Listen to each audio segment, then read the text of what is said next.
Hallelujah, hallelujah. Hallelujah, hallelujah. Yesu yebazibwa abooluganda. Yesu yebazibwe. Olunaku olulungi baganda baffe abafiiridde tubasaasidde nnyo, n'abo batuuse ku birungi tubasiimirako nga Mukama Katonda atwagala ffenna era eri awuliriza n'eri oyo alaba wakyaliyo essuubi. Essuubi gye riri, naye essuubi eryo oliyiseemu otya? Olituuseeko otya essuubi eryo? Tusooke tusabe Mukama atusaasire ayogereko naffe olwaleero. Kitange Taata omulungi w'ekisa ekingi, Kabaka wa bakabaka, gwe watonda eggulu n'ensi ebirabika n'ebiterabika, nga tukusaba otusaasire ensobi zaffe ze tumanyi ne ze tutamanyi, ze tujjukira ne ze tutajjukira, ku lw'obuyinza bwa Yesu Kristo Omunnazaaleesi. Amiina. Tusabye. Olwaleero njagadde twogere ku nsonga eno. Buli muntu ayagala okukola ebirungi eri Katonda, era buli muntu ayagala otuukiriza Bayibuli kyegamba. Pozi mulimu era abagiwakanya. Bwe mba ngambye buli muntu kiba kitegeeza buli muntu ayina erinnya ly'eddiini, kitegeeza Bayibuli ekwatako. N'oyo ayina erinnya ly'eddiini nga naye eddiini ye erimu amateeka 10, naye kiba kimukwatako, kubanga ffenna tugoberera Mukama Katonda oyo yatonda eggulu n'ensi. Tulina ennyiriri mu Bayibuli ezizze zitulaga Katonda kyatwagaza okubeera nga tukola, era nga tukyenyumirizaamu kubanga nze nkirabyeko nga kikola. Ng'olunyiriri olwa Maako 16, tutandikira wali waggulu ku 14, okukkirira wansi 15, 16, 17, 18. Haleluya. Ennyiriri ezo ziraga nti Mukama yatuma abayigirizwa be. Yasooka banenya, n'abanenya olw'obutaba na kukkiriza abaamulaba ng'azuukira. Haleluya. Kati abantu baamulaba ng'azuukira naye bo ne obutaba na kukkiriza. Okukkiriza abooluganda si kyangu, kubanga bali baamulabako, naye n'abanenya, oluvannyuma n'abatuma mugende eri ebitonde byonna mubuulire enjiri. Akkiriza n'abatizibwa alirokoka, naye oyo atakkiriza omusango guliba gumaze omusinga. Obubonero obwo bunaagendanga naawe bokka abakkiriza banaagobanga emizimu mu linnya lyange. Haleluya. Kati awo we tuli olwaleero, Sitaani naye alina abantu be baasika abazzaayo. Abantu kale abafudde ababe be yatonda naye nga tetalina wabula okujja abakoleramu ne baakitinga ebintu ebitali bya butuukirivu. Haleluya. Twenywezezza tutya mu Mukama. Abooluganda twandibadde tutambulira mu kitabo ekitukuvu, kubanga ye Katonda tayagala tubeere nga tumuvaako obulamu obw'olubeerera, kubanga ennaku zisembera, entalo zeeyongera. Wano bwe tukebera wano mu Maako 13 etugamba etya? Nokebera Maako 13 etulaga abaana bajja tuka bajemere bazadde baabwe. Newano ekitabo era wetugambiddeyo mu Maako yennyini bali bawaayo mu nkuŋŋaaniro zammwe, ate bangi balijjira mu linnya lyange. Wulira akavuyo akali awo. Maako 13 ogisome okuva ku 13 mpaka ku 23, olabe kiki tuliko olwaleero. Katonda bw'atwagala okubeera ne biki ebitusoomooza ebirimu bali bawaayo mukuŋŋaana. Jjukira wali bakugambye mugende mubuulire ensi eri ebitonde byonna, eri amawanga gonna, akkiriza n'abatizibwa alirokoka. Kati kirumanyi omuntu wali abanenyeza, kati naffe twetuuleko kubanga bagenda kubeera nga batuwaayo mu nkuŋŋaana. Bali bawaayo mu nkuŋŋaana, makuŋŋaaniro gaabwe. Kati naffe twetuuleko tufuuke kimu kiri kyeyagaana abayigirizwa abatalina kukkiriza kyeyabanenyeza, naffe batunenyeze wamu.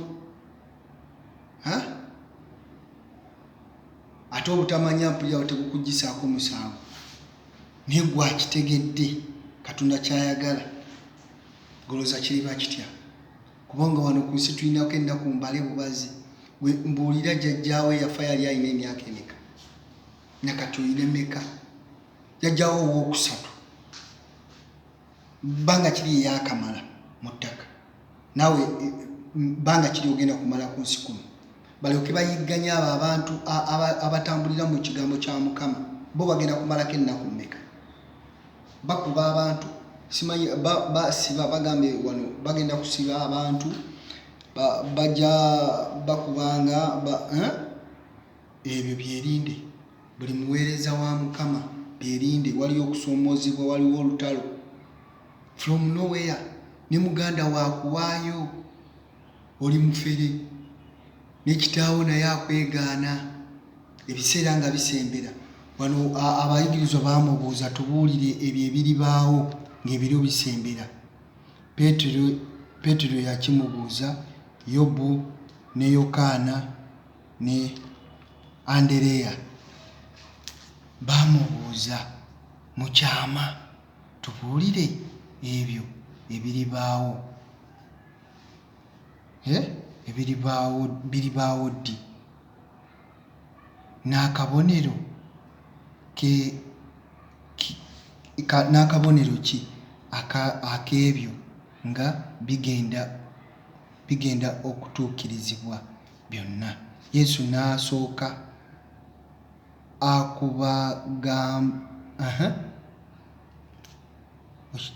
n'asooka okubagamba nti mwekuume omuntu yenna, temukyamanga.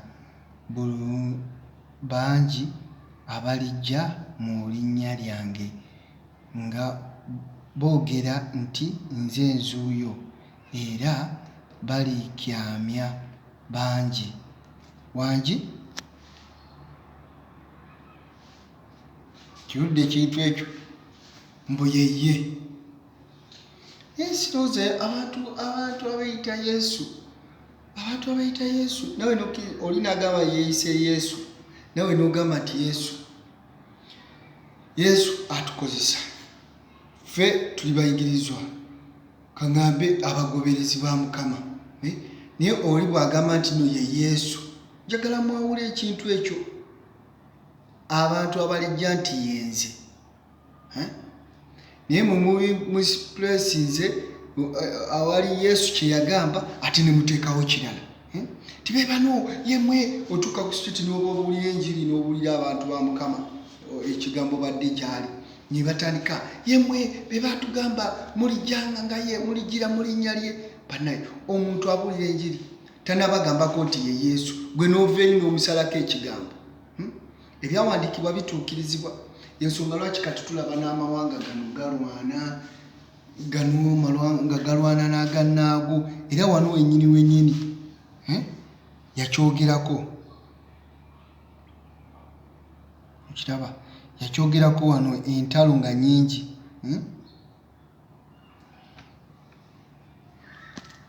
Awo bwe muwuliranga entalo n'entalo n'ettutumu ly'entalo, temweraliikiriranga.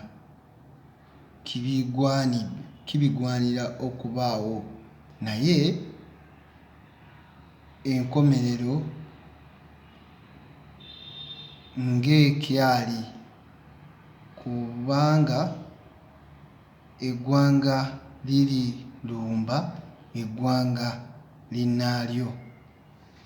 Wangi ki ekiri mu Isirayiri? Pakistan kiki ekiri awo? Isirayiri ne Pakistan kiki ekiriwo? Eggwanga lirumba eggwanga linnaalyo. Si yo yokka, tunula naffe wano we tubadde sijui South Sudan. Balwana na baki? Balwana na bavaawa? Gwanga linwana n'eggwanga linnaalyo. Abaayi ebitabo ebitukuvu bye bitulaga ke kaseera okudda eri Mukama, ke kaseera okujjukira omwoyo kikyatwetaaza. Kitujjako ki? Kikujjako ki okwagala Katonda yekka? Kikujjako ki? Bwe nogamba nze sikyesiga masitaani kunemesa ggulu, kikujjako ki? Kikujjako ki gwe okwagala muganda wo oba okwagala neighbor? Kikujjako ki? Kubanga kyatwetaaza. Abaayi, lwaki omuntu agenda mu bulamu obw'olubeerera n'abeera ng'azikirira ku bintu ebitono ate nga bisigala kuno ku nsi? Ne bw'aba mugagga atya era bamuwe keeseegi ku mmotoka zonna zonna z'aleese, ku by'obugagga byonna byonna byaleese ku nsi kuno. Lwaki tetudda eri Mukama? Lwaki omuntu akyakukuta ne kayiiririzi? Lwaki omuntu akyatambuza obukyayi eri abalala? Lwaki? Omwoyo wa sitaani lwaki akyatambula eri abaana b'abantu? Lwaki? Era muwendo ki ogukirimu ekyo? Kubanga emyaka mitono abayigirizwa bamubuuza tulirabira ku kibiro ki bye tulimulabirako. Haleluya. N'olwekyo okubeera nga twekuuma kisingako, kubanga emirundi mingi nnyo nga tujja tutambulira mu mbeera ez'okusika omuguwa ne Katonda. Atwagaza kirala, tubagala tukola kirala. Tuyagalanga mukamuno oba nga era amaaso gatambulira waggulu. Ofuluma ewuwo ngina amaaso gakufa kyokutambulira ng'otunula gy'olaga, otunula omagamaga azife wakatoleseeyo omuntu. Eyo tuveeyo.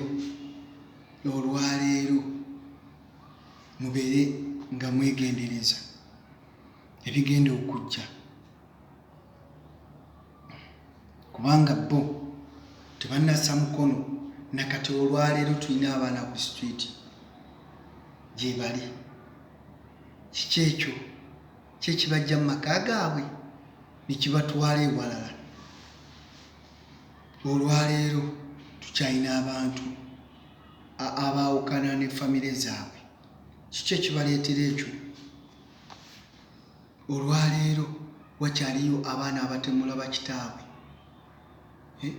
Olwaleero osanga omusajja n'atemaatema mutabani we oba n'atemaatema omwana we gw'azaala n'amutemaatema. Olwaleero ŋŋamba akaseera kano, ebiro bino bye tulimu, Bayibuli byonna byeyogerako bisembedde, tubiraba. Beetema. Olwaleero abantu bayokya bannaabwe. Olwaleero abantu babba, bazizza abantu abalala emabega. Ebiro bino bye tulimu bisemberedde. Weewaawo bali bamubuuza Mukama n'ababuulira obubonero bwe muliraba ng'ebyo binaatera okujja. Era abayigirizwa bameka ba Mukama be bawaddeyo? Omuntu ne bamuteekawakawo ekisango timufeere biki wangi tetuganye kisoboka, naye omuntu bw'aba teyeeyise nga wano Yesu bw'atugambye mu linnya lyange, we n'avaayo n'agamba nze Yesu. Kiki ekibeera kimukondomingiza? Kubanga agambye erinnya lye, yawula omukkiriza akola ebyamagero oba asabira abantu ne bawona, n'ono ayeetedde mu kiti. Kubanga ffe nze ndi mulonde, n'abalala basumba bange nabo balonde. Kati waliwo bannaffe abawaabisibwa oba tebamanyi kusoma, simanyi, naye gyonna gye kiri. Aleluya. Abantu balina amasomero. Kati mostly amasomero agamu abantu tebabasomesa Bible. Ensi ebakuba bukubi ne beesiŋŋana mu church. Ensi ebakuba bukubi. Oba kaŋŋambe situation omuntu bw'azaalibwa atuuka ekiseera n'akola ki? N'amanya ekigambo. Atuuka ekiseera yennyini ne yeezuula. Katonda bw'akutuma, kubanga osooka n'oweebuuze erinnya eryo ly'oyina lyajja litya? Kiri ekigendererwa ki? Kati ate bw'otandika ennyo okunoonya Katonda, akuviirayo. Era bw'ogoberera ekyo ekyeyeetaaga, akuwa omukisa. Nekirabyeko. Abooluganda, akaseera kano ke tulimu kaseera kakudda eri Mukama, kakuseera kakumanya Katonda. Weewaawo ebisoomozebwa bingi, era Bayibuli nga bwetulaze, amawanga galwana amawanga n'amawanga, ab'eŋŋanda batabuka olw'ebibanja, omwana atemako kitaawe omutwe, bangi bakola ebitasaanidde, abalala babalimbye. Omuntu ofunye sente miliyoni emu plus, obwongo bwo ne butakujjira nti nno nga bw'ozifunye ogenda kuzongerwako. Kati bwongo ki obwo obulala obukuleetera n'ogamba kosala akaana oba kosaddako omuntu? Ebiweebwayo bye bakugamba mu bitabo ebitukuvu, ebiweebwayo bye bakugamba temuliimu muntu. Era oyo by then ono simanyi Isaaka eyawaayo omwana we yali misplaced, yali amugezesa bugezesa. Muleke kubeera ng'ebigezo ate namwe mubitwala nga ne mugamba nti kati kiteekeddwa okubeera bwe kityo. Ojja kufuna ebizibu byabwereere eri Mukama, tudde eri Katonda. Haleluya. Kubanga Katonda yatwagaza okubeera n'emirembe. Katonda akaseera kano akaliwo oba akasigaddeyo, ebiro bisengedde, amawanga n'amawanga galwana. Kati ate abalala obwongo bagenda neyo ku maazi eyo ne bazimba bo eno nyukiriya ebaneekuba bo nga bagenda n'ebizungirizi nga babeereyo. Abalala obwongo bwabagamba bo basima underground, bajja kgenda eyo wansi eyo babeereeyo, mwe baleke nga babasaanyizaawo ne beerabira pini bwebezze, nannyini pini bw'abazze, kiba kya bonna. Entalo n'entalo nga zitandise, awo kitegeera naye aba asembedde. Nakati era tulaba bantu balwana, tubala. Ekyo kitegeeza ki? Kitujjako okubeera nti no tukkiriza, twenywereza bwenyereza mu kigambo. Okulwana kw'abantu, amawanga okulwana n'okulwana tekitujjako ogamba nti Mukama atuvuddemu, kubanga tumanyi emyaka emingi gye tukolerera obulamu obw'oku nsi kuno twongerezebwako bwongerezebwa, kubanga Mukama waffe yagenda otuteekerateekera. Era waliwo bamugamba mbu ye Katonda wa mirambo, ye n'agamba Katonda w'abalamu. Kiraba kubanga ye bwe bulamu n'okuzuukira biri mu ye. Kati owooluganda togwamu maanyi, ebyo n'ebikusoomozebwa, bakukubye, bakusibye, bagambye oli mufere, gwe bw'oba okkiririza mu kitabo ekitukuvu gwe nywera. Haleluya. N'abasumba baffe banywere, basumba munywere, abaweereza ba Mukama.